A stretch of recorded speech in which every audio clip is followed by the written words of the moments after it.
రాజుగారు. హలో చారు. Hello sir, చెప్పండి. ఎక్కడున్నావు?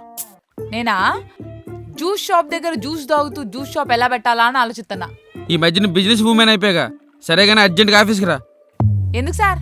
నా మీద స్పై చేద్దామని చెప్పి ఆఫీస్లో జాయిన్ అయ్యాగా. కొత్త మేనేజర్ వచ్చాడు, నువ్వేమో ఆఫీస్కి రావట్లేదు. నీకేమో రమ్మని చెప్పి నన్నేమో చంపుకు తింటున్నాడు. అర్జెంటుగా ఆఫీస్కి రా. అవునా, సర్లేండి వస్తానా. ఈ ఎండాకాలంలో నా అకౌంట్లో ఎట్టనో జ్యూస్ షాప్ వేసుకోవాల్సిందే.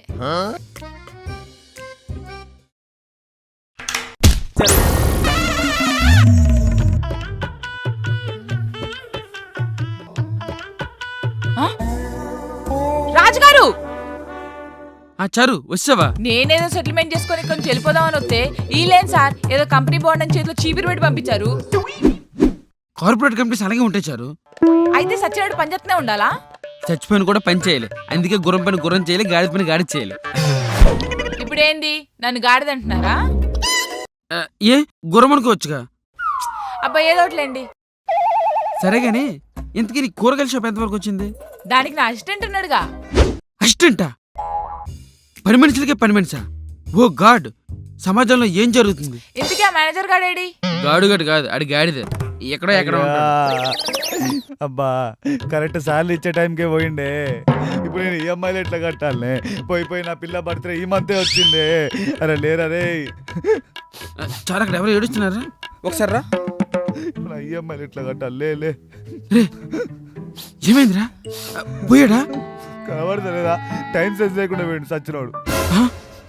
వామ్మో, మా పన్నులేనా ఇంకా సార్? జీతాలు లేకపోతే పళ్ళు మాడేస్తారు. మీ సాఫ్ట్వేర్ లేని సార్ శాలరీ కోసం సచిన శవానికి కూడా శాతపడి చేసి మరీ లేపలా ఉన్నారు. ఆచారు సార్. సార్ అమ్మయ్య బతికే ఉన్నాడు సార్.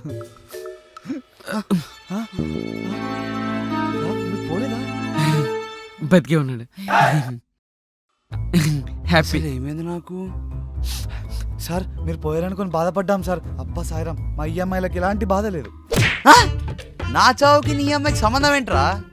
మంత్ ఎండ్ కదా సార్, మా మిడిల్ క్లాస్ కష్టాలు అలానే ఉంటాయి సార్.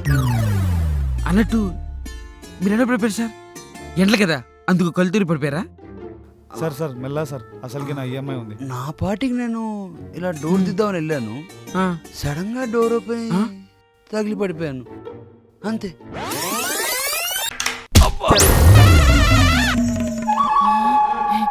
సార్ ఆ డోర్ నెట్టింది నేనే. ఇంతకి నువ్వెవరు? నేను చార్సీలేను సార్, పని మనిషిని. అమ్మా కొంచెం పని చేసుకున్నప్పుడు చూసుకుని పని చేయండి అమ్మా. ఆమెకు పని చేయడమే జాగ్రత్త కాదు. నువ్వేనా పాత మేనేజర్ ఫేస్ మీద కూలిని కొట్టింది? పాపం ఆయన ఫేస్ అంతా ఖరాబ్ అయింది. ఆ దెబ్బతో ఫిక్స్ అయిన ఎంగేజ్మెంట్ కూడా క్యాన్సిల్ అయింది. పాపం ఆయన ఆఫీస్కి రావడమే మానేశాడు. Sorry sir. వెళ్ళమ్మా, వెళ్ళి పని చూసుకో. అదిగా సార్, నేను ఇక్కడ పని చేయడం కుదరదు. అదేంటి? అదంతే సార్, బిజినెస్ ప్రాబ్లం. నేను ఇక్కడ పని చేస్తా కూర్చుంటే నేను బయట ఒప్పుకున్న కాంట్రాక్ట్లన్నీ కట్ అయిపోతాయి. ఇక్కడ కూడా కాంట్రాక్ట్ జాయిన్ చేసావు కదమ్మా. ఇప్పుడు ఏంది, మీరు నన్ను పని నుంచి పీకెత్తారా, నన్నే బొమ్మంటారా? అయినా మిమ్మల్ని అడగాల్సిన అవసరం నాకు లేదు, నేను పోతానా.